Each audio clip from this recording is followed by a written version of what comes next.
As the cinema industry begins to get back to its former pre-pandemic big screen glory, one of the key genres that missed the cinematic experience was horror. From the jump scares maximised by sound systems to large HD screens that magnify even minute trickles of gore, the complete cinematic horror experience is a welcome return. But 2022, even though we're halfway through it now, still has a lot in store for us.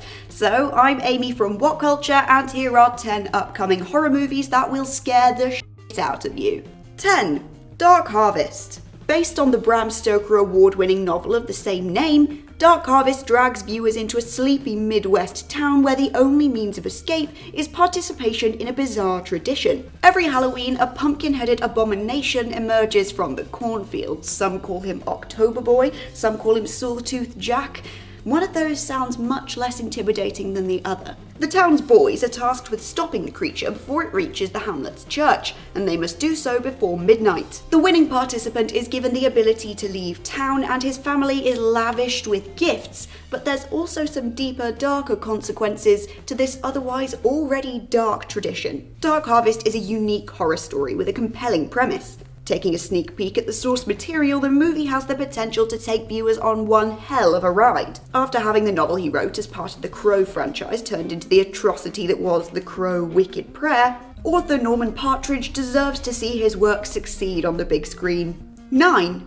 Men. Men plays with the tropes of the sleepy English countryside, making it all the more effective when the story takes a more sinister turn. Nature and relaxation are soon engulfed by menace and anxiety. We follow protagonist Harper, played by the delightful Jessie Buckley, who I will watch in absolutely anything, as she goes on her solo holiday to the English countryside, hoping to sort of get some closure, a bit of healing time after the tragic death of her ex-husband. The men she encounters at first glimpse come across as awkward and foppish, but they soon become ominous. Even with minimal exposure, Rory Kinnear's Jeffrey goes from feeling like a tempered Steve Coogan character, flustering niceties, to a skin-crawling oddball. From what we can tell from the trailers, the symbolism is going to be rife in Men, and it's going to be a film that rewards viewers for paying attention, even if it is through their fingers. The early reviews seem favourable, but there has been the outliers, the very positive and the very, very negative, but you have to take all of these with a pinch of salt. We're early in the process,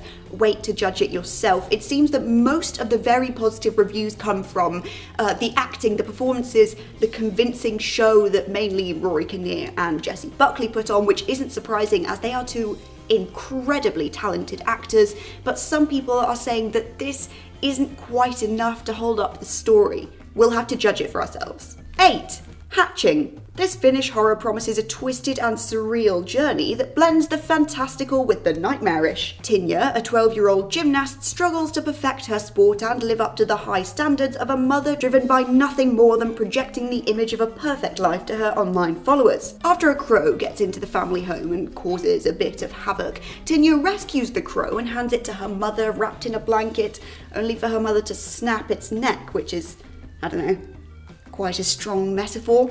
After this, she finds an egg, which she assumes belonged to the crow, who's now unfortunately passed away. However, nothing could predict what's going to hatch out of that thing. The egg expands to a size well beyond that of the average bird, but Tinja continues to care for it. Audiences are given brief glimpses of the creature, who steadily transforms into something resembling the girl who's trying to save its life. What begins as something of a Cinderella story takes a hard turn into body horror. And the last thing the hatching could be accused of is being Disney. Though it's already been released in its native country and has some limited releases in Canada and the US, we will unfortunately have to wait until September till we can get our hands on it over here in the UK. 7. Watcher. After moving to Bucharest, Romania with her boyfriend, Julie finds herself becoming increasingly isolated. Unable to speak the language and having to navigate a culture so much different from her own, she begins to feel incredibly alone in her American experiences. However, the short-term loneliness whilst her partner works becomes the least of her worries when she notices a mysterious man from the building across the street. He seems to be constantly staring at her, watching through the couple's apartment window, which is, unnerving to say the least when it happens once, but continuously. A stalker? I don't know what that was, but go for it. After a neighbour is decapitated, Julie becomes convinced that the mysterious man staring at them is a serial killer following her every move. an assumption you really can't blame her for. It's a tale as old as time. Blonde final girl gets chased by unknown creature, monster, man watching through the window, but this seems to be building its atmosphere well enough from what we can see so far that you should be in for an absolute treat. The movie premiered at the 2022 Sundance Film Festival, where it received generally positive reviews. Common points of praise were Maika Monroe's performance as the film's lead and Chloe Okuno's inspired presentation of the material in her feature film directorial debut. 6. The Devil's Light. Taking cue from the very real Vatican reports of seeing an uprise in the amount of demonic possessions taking place, you can Google it, that is genuine. This film takes place in the fictional counterpart of one of the exorcism schools spawned from this belief in demonic possession. Whilst exorcisms are traditionally performed exclusively by priests, Sister Anne is empowered to follow her calling. Under the mentorship of a professor who senses Sister Anne's gift, she's allowed to observe the priests and to be educated in the ritual of exorcism. However, attempts to hone her macabre gift put Sister Anne and her soul in great peril. The demonic presence that stalks the school has a mysterious tie to her past, promising an intense showdown between good and evil. The Devil's Light offers up a traditional religious-based horror with all the spiritual spooks and scares that come with it. Demons and nuns are a genre-odd couple that are frequently paired and opposed on the big screen. When the devout and the devilish collide, the one thing guaranteed is a spooktacular entertainment factor. 5. Salem's Lot. Now, this Stephen King source material has been adapted many times before for TV, for radio, it's been talked about on podcasts, in theatre, but believe it or not, this is the first adaptation that is primarily made for the big screen. Yes, of course, there was the original Salem's Lot movie, but actually, fun fact, that was never made with the intention of being screened in cinemas. The original plan was for it to be purely TV-based. Salem's Lot is King's second novel, and it sees a writer head to his hometown of Jerusalem's Lot in search of a cure for writer's block. What he finds is rather unexpected, that being that the town is at the mercy of a vampire. Much like Salem's Lot itself, vampires more generally have been done a million ways, a million times, all across the spectrum of scares, right from Twilight to 30 Days of Night. But the director Gary Doberman insisted back in a 2019 interview that he wants to make vampires scary again. He said, quote, "Hey, can we make a movie of this? Because we haven't seen that in a really long time and they should be terrifying, and the novel's terrifying, and it's fucking great to work on. I can't wait to bring it to the big screen. We've seen it on the smaller screen and now it's going to be awesome on the big screen." 4. Nope. Jordan Peele, through his incredible body of work, has managed to make himself one of the premier names in modern horror, I'd say. Now, of course, people will disagree, it's only my opinion, but you have to agree that there is basis behind this. He came pretty much out of nowhere with Get Out, and since then has just been on a huge upward roll. Upward roll. You can't roll upwards. You probably could.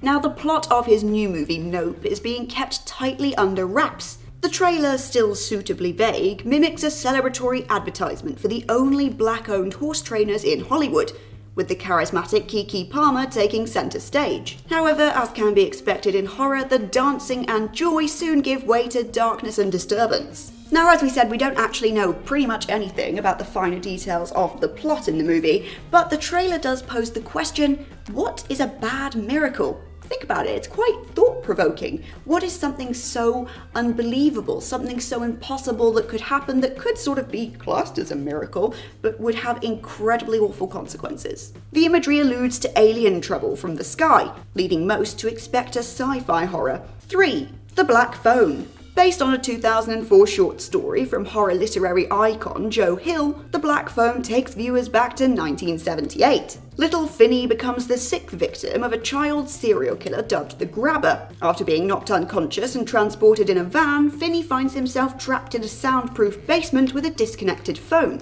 Yet the phone, whilst appearing seemingly useless, could actually be the key to surviving this whole ordeal, as Finney finds himself able to contact and speak with the previous victims of the Grabber, and they might be able to save his life. The Black Phone had its world premiere at Fantastic Fest on the 25th of September 2021. Reviewers praised Scott Derrickson for his direction, both in expressing his own vision whilst remaining faithful to the source material. The Grabber has everything needed to become a horror icon, though he is not only a killer aesthetic, having Ethan Hawke's masterful portrayal behind the character to carry it through. Even from the trailer alone, Hawke's eerie depiction is very jarring. There are even some people saying that this could be the scariest film we've seen in a decade.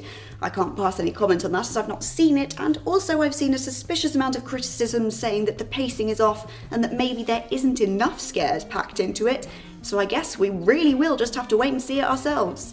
2. Halloween Ends. The 13th entry into the Halloween franchise, this serves as a direct sequel to Halloween Kills, with both movies being pitched at the same time. Halloween Ends was almost filmed immediately after its predecessor, though it was decided it would be more prudent to wait for the audience reaction to the first film first. Whilst it's of course smart to never actually count a horror icon dead, this film is promising to bring an absolute full-stop end to Michael Myers, hence Halloween Ends.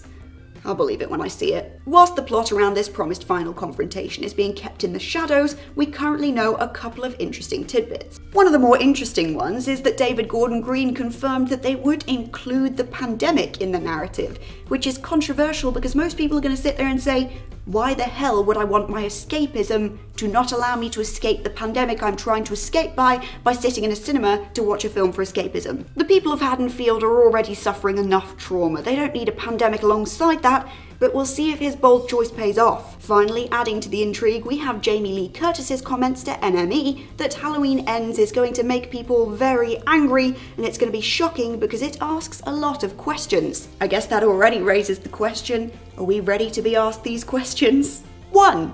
Crimes of the Future.